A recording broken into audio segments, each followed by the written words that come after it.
Being brave and having courage are always wonderful things to have in life. They help us discover new things about ourselves, open up new experiences and possibilities, and teaches us about the strength that we have within us to overcome anything that comes our way throughout our everyday lives. Not to mention that when we display our courage, it makes us feel good about ourselves. The book that I'm going to be reviewing today explores these things, and you'll be in for a feel-good experience throughout my review, so stay tuned. The book that I'm going to be reviewing today is called Molly, the Brave and Me, written by Jane O'Connor and illustrated by Sheila Hamanaka. The story begins with a girl named Beth, who serves as our narrator, telling us about a friend of hers named Molly. Molly is a very brave girl. As Beth calls it, Molly has guts. She has more guts than anybody in the second grade. Beth goes on to tell us how brave Molly is, such as standing on top of the monkey bars at the playground on only one foot, not reacting at all when a boy in their class puts dead bugs in her desk, and telling off some older kids in their school when they pick on her. Beth greatly admires Molly and wishes that she could be just like her. Reading this part of the book, I do agree that with Beth that Molly is truly a brave girl, especially when standing up to the older kids. But the other two things that Molly does, honestly, are not quite as impressive when it comes to being brave, in my opinion. I find it gross how Molly proudly picks up the dead bug from her desk in this illustration. And not to mention that standing on the top of the monkey bars on just one foot is not only unnecessary, but it is a safety hazard and a reckless move as well. But that's just a minor moment though. One day during lunch period in the cafeteria, Molly invites Beth to spend the weekend with their family at their house in the country and says that it will be lots of fun there. Needless to say, Beth is very pleased that Molly extended this invitation to her and guesses that Molly really likes her. These feelings are quickly short-lived though, as Beth gets worried about this because she has never been away from home before.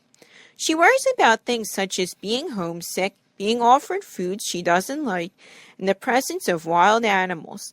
Beth is unsure if she truly wants to go or not. I like the reflection of real life that the author included in this moment in the story, as these are legitimate concerns of any kid or even adult whenever they're wary about trying new things. Although, I doubt that Molly's family would offer Beth things like a whole octopus and a bowl of eyeballs like this illustration portrays in Beth's mind. Beth sits down with Molly in the cafeteria and gives Molly a non-committal answer to the offer, saying that the offer sounds neat, but she is not sure that her mother will let her go on the trip.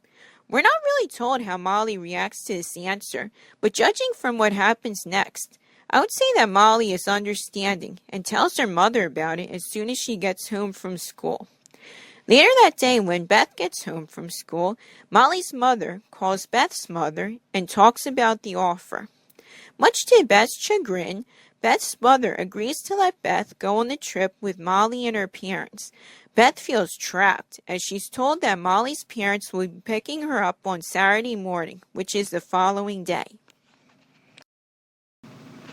Beth could have easily said no to Molly when she first presented this idea and prevented herself from being in this situation. But reading the book so far, I think the story is pretty much set up so that Beth goes on the trip, no matter what her answer to Molly would have been. Not to mention that there would be no story if Beth refused to go on this trip as well. Later that day, Beth gets finished packing for the trip and gets ready to go to bed. Before she does, Beth expresses her various concerns about this trip to her mother, including her fear that she'll cry a lot, Molly will make fun of her, and as a result, not like her anymore. Beth's mother assures her that everything will be perfectly fine, she'll have lots of fun, and Molly will be understanding if Beth is homesick during the trip. She kisses Beth twice, one for that night, and for the next night when Beth will be at Molly's country house. I find moments like this very heartwarming, especially when parents like Beth's mother are very understanding of their children's feelings of new experiences, such as spending time away from home by themselves, and are very supportive when assuring them that everything will turn out good in the end. I like how it seems like Beth's mother knows about Molly well enough that Molly would not make fun of Beth for any reason at all. The next morning, Molly and her parents come to pick up Beth, who is still feeling unconfident, but at the same time excited to be going on this trip. Beth gets into Molly's parents' car and meets Molly's rambunctious dog named Butch. Beth is scared of him, but pretends not to be as Butch licks her face over and over. By noontime, the group arrives at the country house, which is in a secluded area on top of a big hill. Molly's mother explains to Beth that the house was once a farm and is 150 years old. After lunch, Molly and Beth decide to go berry picking in some bushes. Beth is reluctant at first to join Molly in doing this when she sees some beetles in the bushes, but she quickly joins Molly after seeing her swat away the beetles. They have a lot of fun picking the berries and eating them. Beth has even more fun pretending to be a vampire and chases Molly around. This moment changes Beth's mind and decides that she's glad she decided to go on this trip after all.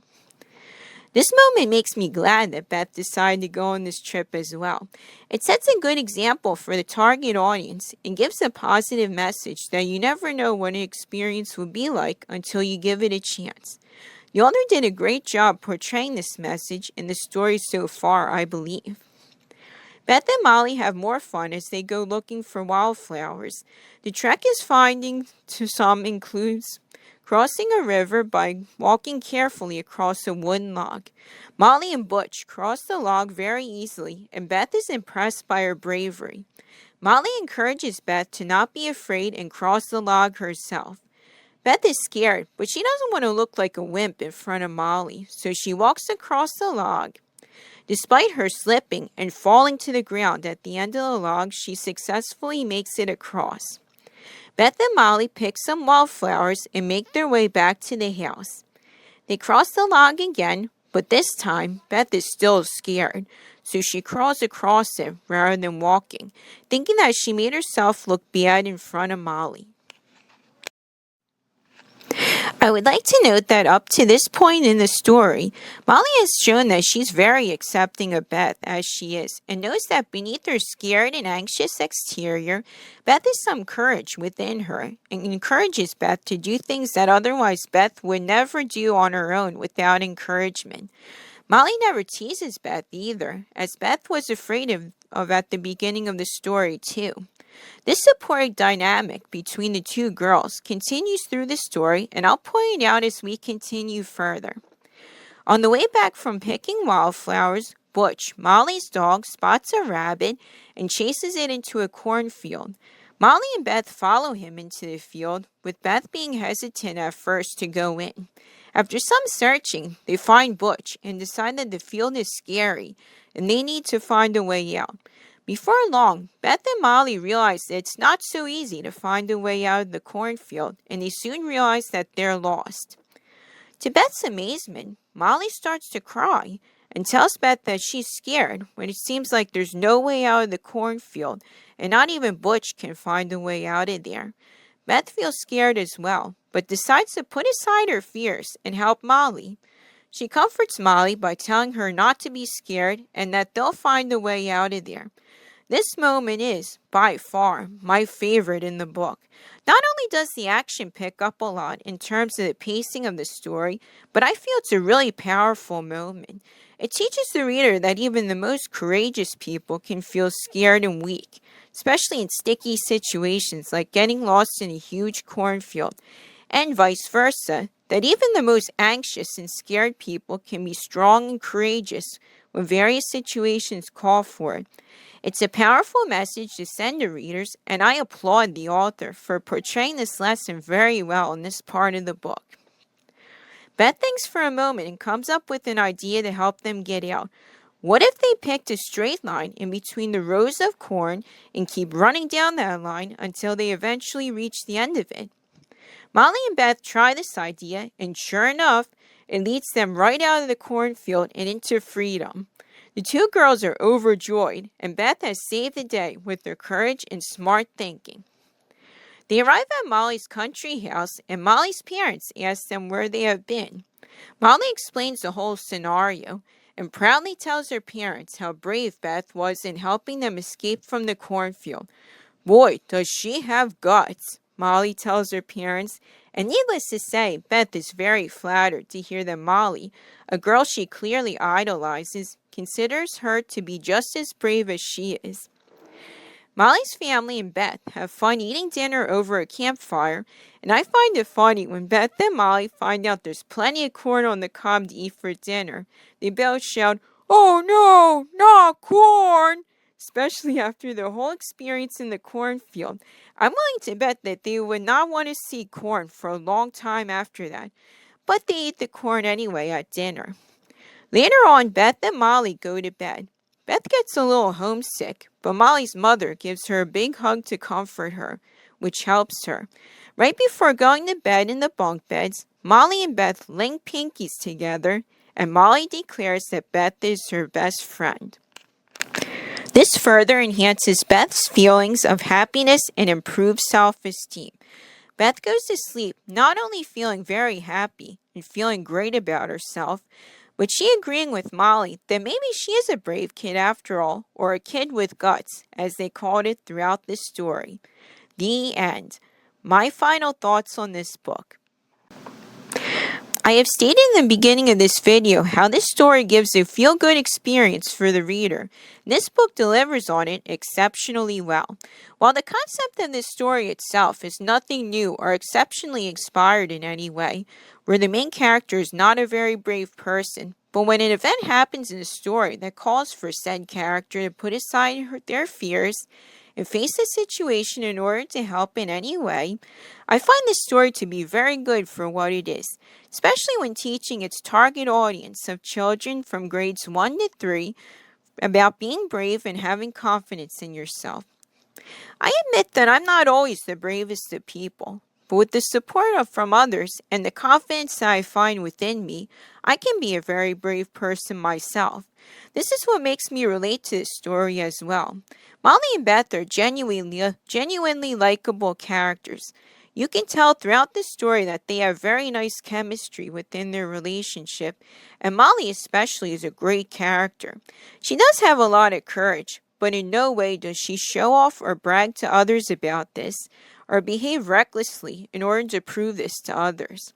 With the exception of the monkey bars incident I mentioned earlier, she's just being herself and encourages others to find their bravery and courage within them as well. I can see her being a role model for the target audience. The illustrations in this book are gorgeous.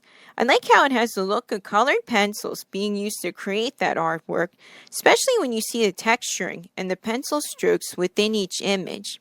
The designs of the characters are well thought out. They are very expressive, and the detail work really contributes a lot to each scene, especially in the scenes that take place at Molly's country house and the cornfield where Molly, Beth, and Butch get lost in. The only criticism I have for this book is that at times the story can be a little slow in terms of the pacing, especially in the beginning. The story doesn't pick up until halfway through the book, where Beth, Molly, and Molly's family arrive at the country house, where the various scenes that start to occur afterwards where it gets more interesting. Overall, would I recommend this book to others?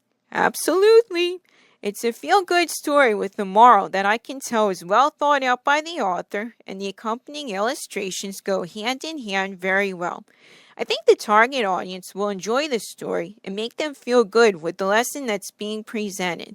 This book made me smile, with not only the moral, but with the very sweet friendship that blossoms between Beth and Molly as well. Check out this book, and you'll be smiling as well, brightening your day.